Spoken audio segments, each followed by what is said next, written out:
Ed Hark served in Vietnam as a corporal in the 2nd Battalion, 9th Marines, sent to defend the vital U.S. airbase at Da Nang.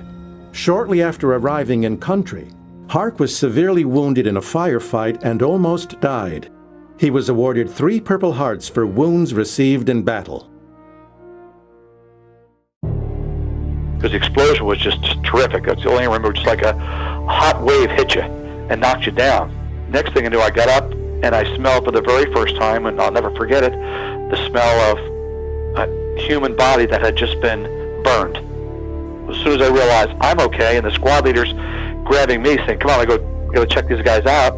He grabs me. We go over and found this one guy who's all tangled up in the brush, who had stepped on it. It had actually blown up right in front of him.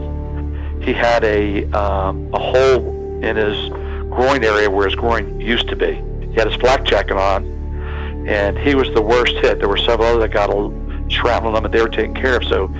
But he was still conscious, and all he kept saying was, "Straighten my leg out. My leg's not straight. Straighten it out."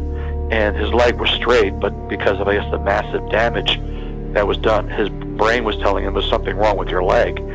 Well, he was just all chewed up, and we gave him as much first aid as we could at that time. A helicopter came in immediately. I say immediately, probably was about 6 or 7 minutes after they were called in. We slid him on a poncho.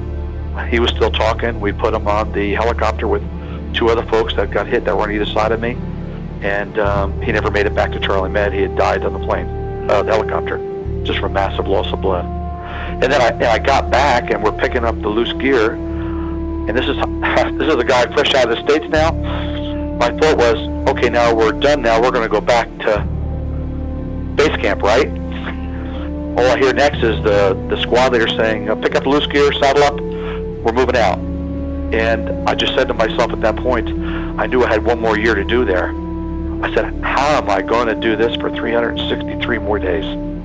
It was a tough day.